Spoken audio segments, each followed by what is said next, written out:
I'll open with a dark, emotionally charged first scene, one that immediately throws the viewer into the humiliation, betrayal, and slow-burning revenge at the heart of the story. Then I'll weave in a natural, haunting CTA, something like, if silence has ever burned inside you, stay till the end. The wedding was meant to be the proudest day of his life, the day a father watched his only son step into his own future. But as the violins played and the chatter of champagne-soaked laughter filled the air, Harold sat alone, invisible in a sea of luxury. The venue was a castle of white marble and gold, the kind of place that smelled of wealth and polished hypocrisy. Chandeliers sparkled like frozen stars, and every guest dressed as if the night were a coronation. Yet, for all its splendor, there was a hollowness in it, a cold, performative joy that Harold could feel even from the back row. He wasn't seated among family. He wasn't even near the aisle. The bride's side had seen to that. Just logistics, his son had said awkwardly when the seating chart was revealed. It's a small space, Dad. You understand, right? Harold had nodded. He always nodded. That was his role, quiet, agreeable, invisible. He wore his best suit, though it was old. A simple navy one, tailored decades ago when his wife was still alive and pride still meant something. He'd even polished his shoes until he could see his reflection, not because anyone would notice, but because he wanted his late wife to be proud, wherever she was. And yet, as the ceremony began, the ache in his chest wasn't nostalgia. It was something darker. When the bride, Amelia, walked down the aisle, her beauty drew gasps. Every camera turned toward her, every head bowed in admiration. Harold watched his son's eyes shine with love and naive devotion, and for a moment he wanted to feel happy. But then, Amelia's gaze flickered to him, sharp, dismissive, cruel. Her smile faltered into something small, private, and venomous. And that was when Harold understood, this wasn't his day. It never was. It had begun long before the wedding, in subtle ways. The first time he met her, she'd arrived at his modest home in heels that cost more than his monthly pension. She had walked through his living room, the one his wife had filled with warm browns and family photos, as though it were a museum of the poor. "Oh," she'd said, glancing around. "It's quaint." Harold had smiled politely. "Built it myself, back in the day." Her laugh had been light but sharp. "You mean literally?" He'd nodded. "Yes. I was a carpenter before I retired." She'd raised a brow, as though the word carpenter were foreign. "That's interesting." She'd never looked at him the same way after that. And over time, her contempt spread, like rot. When she hosted dinners, she'd mock him in front of others. "Careful, don't let Harold near the wine glasses," she'd say with a smirk.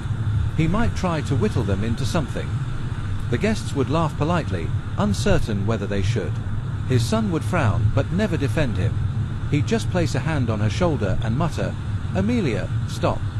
But she never did, because she didn't need to. Harold never spoke back. He never shouted. He simply sat, listened, and observed. And because of that, she mistook him for weak. The day before the wedding, he had been asked, not invited, to come by the rehearsal. When he arrived, Amelia was giving orders like a general in silk.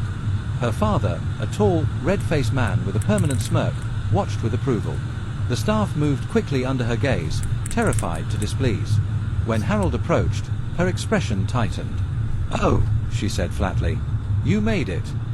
He smiled faintly. "Wouldn't miss it." "Well, just so you know," she said, arms folded, "tomorrow's event is going to be very formal. The photographers are extremely particular about the guest shots, so if you could just keep to the side during the main ceremony, that would be great." Her tone was honeyed, but the sting beneath it was clear. Her father chuckled. "Don't worry, old man. They'll still catch a few shots of you. Background filler, right?" They laughed. Harold didn't. He looked around at the florists, the planners, the glittering stage, and he saw what his son had traded his mother's values for. Wealth. Appearances. A family that looked down on everything she had stood for. He left quietly before rehearsal ended. That night, alone in his small apartment, he opened a drawer and pulled out a folder, old documents, signatures, and one very specific piece of paper. A prenuptial agreement. Drafted a year ago, when his son had first announced his engagement. Harold had insisted on it. At the time, his son had rolled his eyes. "Dad, it's not necessary. I love her." And Harold had simply said, "Love her all you want.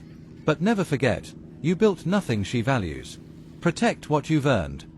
His son had reluctantly agreed, and Harold had helped him draw it up, quietly, thoroughly, with clauses so airtight they could strangle an empire. But Amelia had never read it. Not properly. She'd signed it with a flourish and a smug comment about legal formalities. And that was when Harold knew, someday, that paper would matter. At the wedding, the ceremony concluded in perfection. The applause was thunderous. The bride and groom kissed beneath a cascade of petals and lights. Then came the reception, an exhibition of wealth and arrogance. Champagne towers, orchestras, tables heavy with gold-trimmed menus. Harold found his seat at the far edge of the hall, near the catering entrance, where the hum of industrial fans drowned out conversation. He didn't mind. He watched, detached, as Amelia laughed too loudly and posed for photos, draped in jewels she hadn't paid for. He saw her whisper into her father's ear, both glancing his way. Then, when it came time for toasts, she stood with her glass raised and her cruelty dressed in charm. "I just want to thank everyone for being here," she began, her voice ringing through the hall. "And of course, to my new husband's family, especially his father, Harold. He couldn't be here for most of the preparations, but, well, he's done his part, I suppose." The guests laughed softly, uncertain but obedient. Her father snorted. "Yeah, thanks for the old-school values, her." She giggled. "Exactly." Harold's son looked down at his drink, shame painting his face. The orchestra struck up a tune, and the humiliation melted into noise. But for Harold, it didn't fade.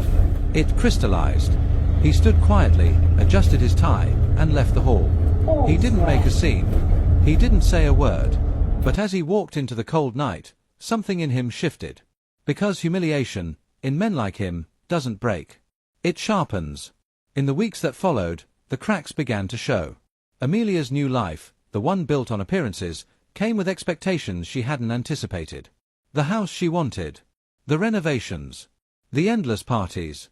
Her father's money covered much of it. But not all. And when she tried to dip into her husband's assets, she found doors locked. Bank accounts she couldn't access. Property deeds she couldn't touch. At first, she thought it was a mistake. Until she read the prenup again. And this time, really read it. Her laughter turned to panic. Every clause. Every loophole. Every protection her father-in-law had woven into that document, all of it was there. She would leave with nothing if she ever disrespected, defamed, or acted in hostility toward her husband's family. It was written in black and white. Signed. Witnessed. And filed by Harold himself. That night, she sat at the dining table, shaking, the paper trembling in her manicured hands. Her husband watched quietly. "You didn't read it, did you?" She looked up, pale. "Your father wrote this." He nodded. He said love was trust. But contracts were clarity. She swallowed hard. "This is insane." "No," he said softly. "This is my father." Far away, in his modest home, Harold sat by the window again, a faint smile on his lips. He didn't seek applause. He didn't need revenge served loud. He'd already written it. In ink. In foresight. In silence. There's a quiet power in paperwork. Most people don't see it. They think revenge comes with fire, shouting, or blood. But for Harold, it came with fine print, the kind you don't notice until the flames are already licking at your feet. While Amelia paraded through her honeymoon, blind in luxury and entitlement, Harold was already moving pieces she didn't even know existed. He was a man who had spent 40 years working with his hands, but it wasn't just wood he understood, it was people. The patterns of pride, the small ways greed reveals itself, the certainty that arrogance never reads the details. The prenuptial agreement wasn't an act of protection anymore. It was a chessboard, and every signature had been a move. Months before the wedding, Harold had sat in a quiet corner of his lawyer's office, the air thick with old books and sharper minds. His attorney, Martin Dales, was a grizzled man with eyes that had seen too many marriages rot from the inside. "You sure about this?" Martin asked, peering over the stack of drafted papers. "You're not just protecting your son. You're practically locking her out of every door." Harold's hands were steady. "I'm protecting his future. And mine." Martin nodded slowly. "She won't read it." "I know. She'll sign it." "She likes the idea of being smart more than the reality of it," Harold said quietly. "She'll see paper, not power." So together they built something meticulous, a legal fortress disguised as love's formality. Clause by clause, Harold added not just protection, but accountability. It wasn't cruelty, it was discipline. If the bride showed public hostility toward the groom's family, she forfeited all rights to marital property. If she attempted to liquidate or sell family assets without mutual consent, she forfeited future inheritance. If she filed for divorce within 5 years, the duration Harold predicted her patience would last, she'd leave with nothing. But the final clause was the one that mattered most. The reputation and conduct clause. If she ever acted in a way that publicly humiliated or defamed the family, including her father-in-law, the marriage trust would dissolve immediately. Her father, smug and overconfident, had reviewed the document briefly, scanning with the carelessness of wealth. Standard stuff, he'd said, signing his witness statement with a flourish. Harold had shaken his hand, polite and steady. "Pleasure doing business with you, sir." The man had laughed. "You sound like one of us, old man." Harold smiled. "You have no idea." Now, sitting months after the wedding, Harold could almost hear the echoes of that handshake, a deal sealed in arrogance. He wasn't cruel. He hadn't built the trap out of malice. He'd built it because he understood that people like Amelia didn't learn through kindness. They learned through consequence. She had taken his silence for surrender, and he had let her. Because silence, in the hands of a wise man, is just patience wearing a disguise. Amelia's unraveling began quietly. At first, it was little things, declined transactions, account locks, legal notices that she didn't understand. Her emails to her father grew sharper by the day. "Why can't I access our joint savings?" she demanded one night. Ryan, her husband, barely looked up from the couch. "Because it's not joint." She froze. "What?" "The prenup divides everything. You have your account. I have mine." "That's ridiculous. We're married." Ryan's tone was calm, almost resigned. "It's what you signed." Her face went pale. "You're siding with him, aren't you? Your father." He sighed, setting his laptop aside. "Amelia," he told me once, "love doesn't erase boundaries. It just tests if you respect them." She laughed, harsh, incredulous. "Boundaries? You think that piece of paper gives him the right to control me?" Ryan stood up slowly, his voice barely above a whisper. "No. You gave him that right when you mocked the man who wrote it." She stared at him, stunned into silence. He left the room before she could respond. Harold didn't need to interfere. He just watched. The system he'd built did the work for him. Every clause was a mirror.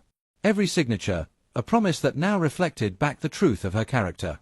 Weeks later, she arrived unannounced at Harold's small house, not in her usual heels and designer coat, but in panic. The doorbell rang twice. When Harold opened the door, her mask of confidence had already begun to crumble. Her eyes were red, her voice trembling. "Why?" she said. "Why did you do this?"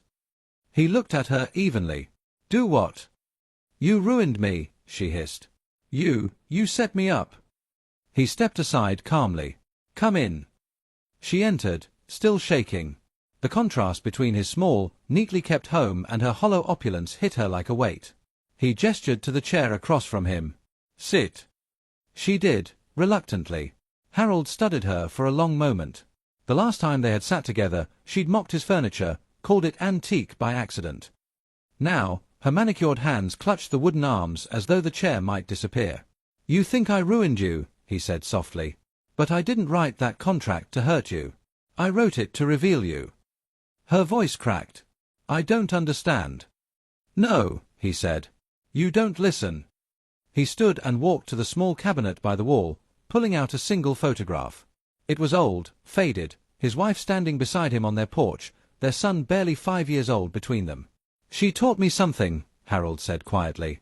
"Never mistake silence for weakness. And never confuse kindness with permission." He placed the photo on the table between them. "You mocked me in front of strangers. You humiliated me at my son's wedding. And the man who should have defended me, the boy I raised, couldn't find the strength to speak.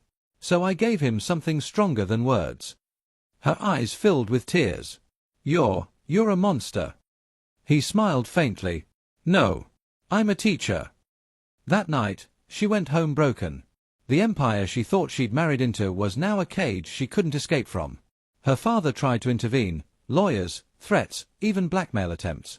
But Harold had expected that too. The prenup's jurisdiction clause ensured that every legal challenge would fall under Harold's chosen attorney and court system, one he'd used for decades, one that favored precision over pity. Her father's bluster met nothing but the calm weight of Harold's foresight. When their family's attorney called Harold to negotiate revisions, he simply replied, "The ink's dry." In the months that followed, something unexpected began to happen. Ryan changed.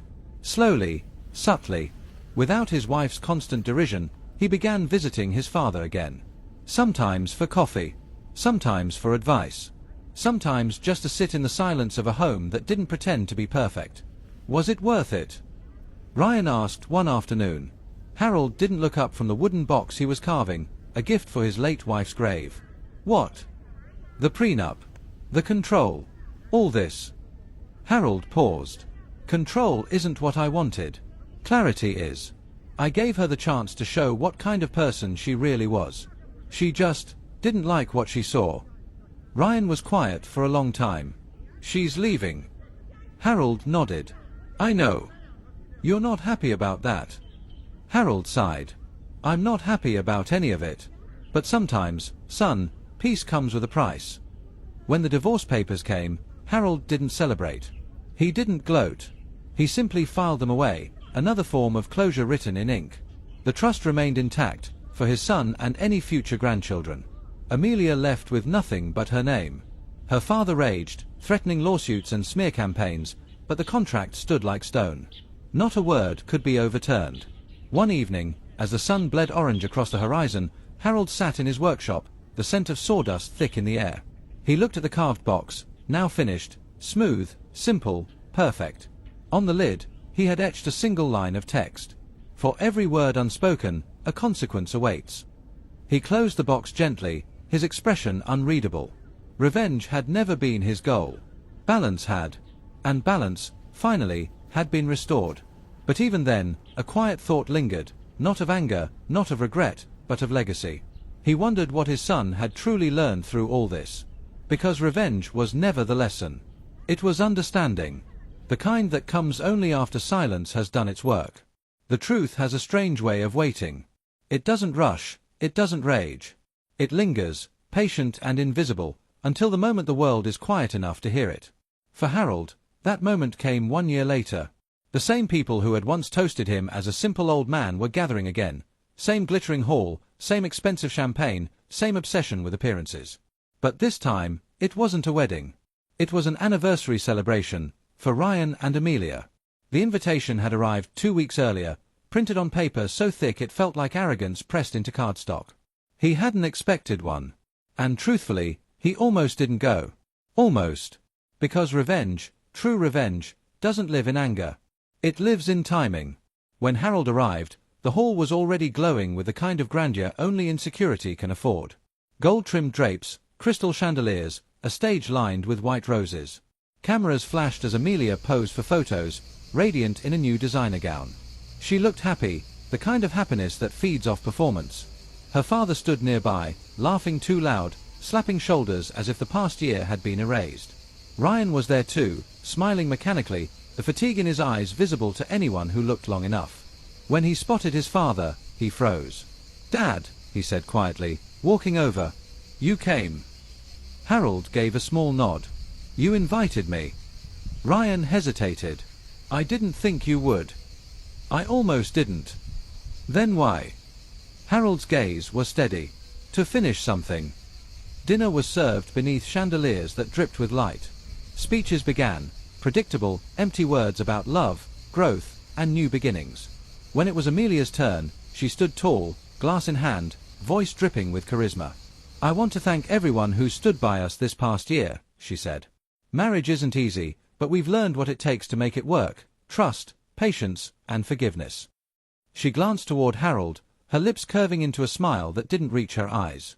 "And, of course," she continued, "family support. Ryan's father has been such a guiding force." The guests chuckled politely. Harold didn't. He sat quietly, his expression unreadable, while Amelia basked in her own applause. When the music resumed, she glided across the room, surrounded by people eager to be near her light. But beneath the polish, there was a flicker of something else, attention.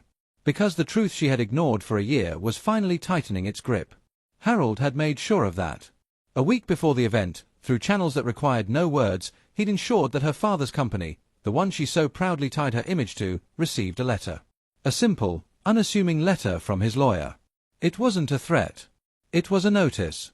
Her father's firm had been using funds transferred illegally from the joint marital accounts. And because those accounts were locked under the prenup's restrictions, every dollar spent could be traced back to unauthorized access. The penalty? Forfeiture of the funds. Publicly. The irony was exquisite. Her father's arrogance had been her undoing, again. So when Amelia raised her glass that night, smiling at the cameras, she had no idea that the world she had built was already fracturing beneath her. It began with a vibration. Her father's phone buzzed on the table beside him. He glanced at the screen, his expression darkening. Another buzz. Another. His eyes flicked to hers across the room. Something passed between them, confusion, then dread. He stood abruptly, muttering an excuse to the guests near him, and slipped out the side door, phone pressed to his ear. Amelia's smile faltered. Moments later, she received a message of her own. One look at the subject line, urgent, contract breach confirmation, and the color drained from her face. She set her glass down, her hands trembling. Her pulse thundered in her ears as she scrolled. Paragraphs of legal text blurred together, but the message was clear. Due to evidence of unauthorized fund transfers, the trust linked to your marital account is now under legal review. Assets frozen pending investigation. It was signed by her husband's lawyer. Harold's lawyer. The room tilted. Her father re-entered the hall, pale and shaking. He whispered something to her, words no one else heard, but everyone felt in the sudden stiffness of her posture. Then, silence. And that was when Harold stood. He didn't raise his voice. He didn't command attention. It found him naturally, as though the air itself knew who truly held the power in that room. "I suppose this is as good a time as any," he said softly, his tone cutting through the murmurs. "Since we're all celebrating transparency." Amelia's eyes darted toward him, wide, pleading. He stepped forward slowly, every word deliberate, measured. "You spoke of forgiveness, Amelia. Of patience. But there's another word you should have mentioned." He paused, letting the moment stretch. "Accountability." The word landed like a blade. Whispers rippled through the guests. Cameras turned. Her father's jaw clenched. Harold continued, his voice calm and heavy with authority. "When my son married you, I believed in the sanctity of family, in trust. You didn't. You believed in image. In manipulation. In control." He looked at Ryan, whose eyes were glassy, torn between relief and regret. "So I gave you both a test," Harold said. "A contract written not for money, but for truth." Amelia rose to her feet. "Stop." "He didn't. You mocked me in front of hundreds," he said quietly. "Treated me like a burden. Called me nothing. And yet the nothing man wrote the paper that built your entire fortune, and now, the same paper that ends it." Gasps. The silence that followed was suffocating. Amelia's father tried to interject, his voice booming, "You can't prove." "Oh, I can," Harold said, turning to him with a faint, razor-edged smile. "You signed it." The room fell still again. Harold reached into his coat pocket and produced a single envelope. He placed it on the table nearest him, the same kind of table she had once used to humiliate him. "It's all there," he said. "The transfers. The signatures. The evidence. And tomorrow morning, it'll be at your firm's headquarters and the finance bureau." Amelia's voice broke. Why are you doing this?" "Because," Harold said softly, "you needed to learn that respect can't be bought. It's earned. And you had every chance to earn it." Her glass slipped from her hand, shattering on the marble floor. Ryan stood slowly, torn between disbelief and awakening. "Dad." Harold turned to him, his tone softening. "This isn't to destroy you, son. It's to save you from the people who already tried." Amelia sank into her chair, the weight of her choices crashing down all at once. And Harold, quiet, unshaken, simply buttoned his coat. "I won't see you again," he said. "But you'll remember me every time you sign your name on something you don't understand." He turned to leave. No applause. No confrontation. Just silence, the kind that follows truth after it's spoken aloud. Outside, the night was crisp. The cold air bit against his skin as he walked to his car, the muffled sounds of chaos still echoing faintly from the hall behind him. Ryan caught up to him halfway down the steps. "Dad," he said, breathless. "You could have ruined her completely." "I did," Harold said quietly. "Just not the way you think." Ryan frowned. "You mean legally?" Harold shook his head. "No. She'll live with the knowledge of what she lost. That's a heavier punishment than poverty." They stood in silence for a long moment. Finally, Ryan asked, "Why didn't you tell me?" "Because you wouldn't have believed me," Harold said. "Not until she proved it herself." Ryan nodded slowly. "You were right." "No," Harold murmured, looking up at the distant stars. "I was prepared. That's all." By morning, the story was everywhere. Financial news outlets, social media, legal circles, all buzzing with whispers of the frozen fortune scandal. Amelia's father stepped down from his firm. Her name, once gilded, was now synonymous with downfall. She stayed out of sight for weeks. Ryan moved out, and Harold went back to his quiet home, to the chair by the window, the same one where it had all begun. The light fell across his desk, illuminating the edges of the old Prenup folder. He picked it up one last time, ran his fingers over the embossed seal, and smiled faintly. He hadn't sought power. Only peace. And peace, like revenge, demanded patience. In the end, the worthless old man had written not just a contract, but a story. One that began with arrogance and ended with understanding. Because in the world of pride and betrayal, silence isn't weakness. It's the weapon of those who've already won. The world forgets quickly. Scandals burn hot, then fade into ash, leaving only the quiet smoke of memory. But for Harold, some fires never went out, they just settled deeper, glowing steady beneath the surface of his calm. Months had passed since that night. The headlines had gone quiet. The lawyers had finished their work. The money had been reallocated, the trust secured, and the house, the grand house that once echoed with mockery, sold to pay legal debts. Amelia vanished from the public eye. Her father's firm dissolved within a year. Ryan, for the first time in his adult life, began to live without noise. He found a smaller apartment, cooked his own dinners, visited his father every Sunday. The silence between them, once cold, had become warm again. And yet, for all the peace Harold found in those mornings, a shadow still lingered, the faint ache of knowing how deeply humiliation had to run before truth could rise. One Sunday afternoon, as sunlight spilled across the porch, Ryan arrived early. He looked different now, leaner, quieter, older somehow. There was no designer suit, no phone buzzing in his pocket. Just a man with a second chance and the humility to value it. They sat outside for a long while, sipping coffee, the kind of silence between them that didn't need filling. Finally, Ryan spoke. "She reached out." Harold didn't look up. "Amelia?" He nodded. "She sent a letter. No threats. No lawyers. Just words." "Read it." Ryan unfolded a piece of cream paper from his jacket. His hands shook slightly, not from fear but from the ghosts of love gone wrong. "Ryan, you don't owe me forgiveness, and I don't expect it. I used to think I was strong, that power came from control, from always being the one above. But I was wrong. I see now that I didn't love you. I loved what you represented, safety, validation, escape. And I destroyed it because I never understood respect, not for you, not for your father, not for myself. Your father didn't ruin me. He saved me from becoming something even worse. I see that now. I hope someday you can too. Amelia." Ryan folded the letter carefully, setting it on the table between them. "What do you think?" he asked quietly. Harold's eyes stayed on the horizon. "I think people don't change because they're punished. They change because they're broken, and they choose what to build from the pieces." Ryan nodded slowly. "She asked if she could see you." Harold turned his head then, his gaze sharp but not unkind. "And what did you say?" "I told her I'd ask." For the first time in a long while, Harold leaned back and let the thought linger. He imagined her face, proud, furious, young. Then, humiliated, terrified, exposed.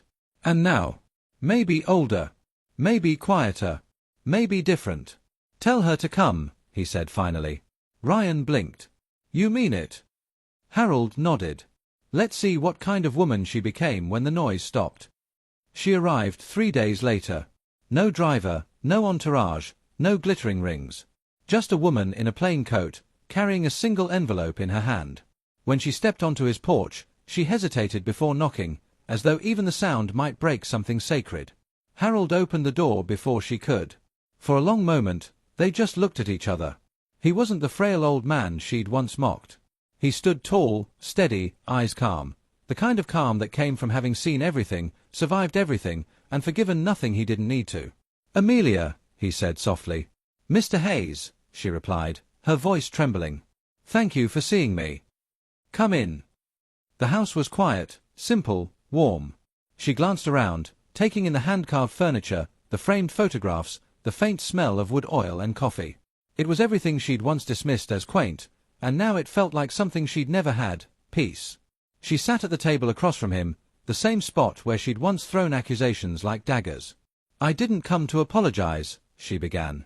"Not because I don't mean it, but because I know it doesn't matter anymore. You don't need my apology." Harold studied her face. There were new lines there, not of age, but of understanding. "Then why did you come?" he asked quietly. She swallowed. "To thank you." He tilted his head. "For ruining your life." "For saving it," she said softly. "You could have destroyed me completely. You didn't. You gave me the chance to start over. And I did." He said nothing, but she continued. "I work at a non-profit now. Legal aid for women who've been trapped in bad marriages or abusive contracts. The irony isn't lost on me." She gave a faint, almost shy smile. "Your contract taught me how to write better ones." Harold's eyes softened, though his tone stayed firm. "What made you change?" "The silence," she said. "After everything collapsed, the house, the money, my reputation, there was nothing left but quiet. And in that quiet, I started hearing myself. The real me. The one I buried under arrogance." He nodded slowly. "That's where all truths live. In the silence." They sat for a long time after that, the air heavy but not hostile. Finally, Amelia slid the envelope across the table. "This is for you." He opened it and found a simple check, not for a grand amount, but symbolic. "I can't undo what I said," she said quietly, "but I wanted to return something. Not because I owe it, but because I understand now what value really is." Harold placed the check on the table, untouched. "Keep it." Her brow furrowed. "Why?" "Because forgiveness doesn't have a price," he said. "And redemption doesn't come with a receipt." Tears welled in her eyes, though she tried to hide them. "Do you forgive me?" she asked. Harold leaned back, his expression unreadable. "You don't need my forgiveness. You just need to live differently." She nodded slowly. "I already am." And then, for the first time since the day she'd mocked him at her wedding, Amelia Hayes, no longer a bride, no longer a villain, stood and extended her hand. He took it. Firm. Steady. Equal. When she left, the sun was setting, spilling gold across the old porch steps. Ryan appeared in the doorway, watching her walk away down the long dirt road. "You spoke to her?" he asked quietly. "Yes." "How was it?" Harold smiled faintly. "Necessary." Ryan nodded. "You're incredible, Dad." "No," Harold said softly. "Just patient." Weeks later, Harold visited his wife's grave. The air was cool, the earth soft beneath his shoes. He placed a small carved box, the one he'd made months earlier, beside her headstone. Inside was the original prenuptial contract, the paper that had begun everything. He rested his hand on the stone. "I kept my promise," he whispered.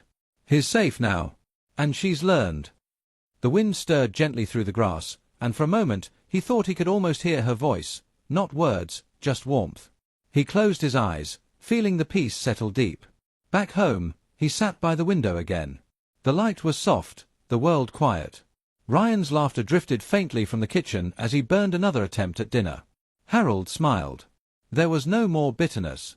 No more fire. Only stillness, the kind that comes after justice has done its work.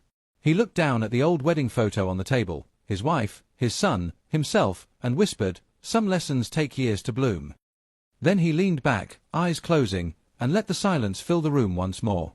Because revenge, when done right, doesn't leave destruction. It leaves understanding. And sometimes, understanding is the most haunting form of victory there is.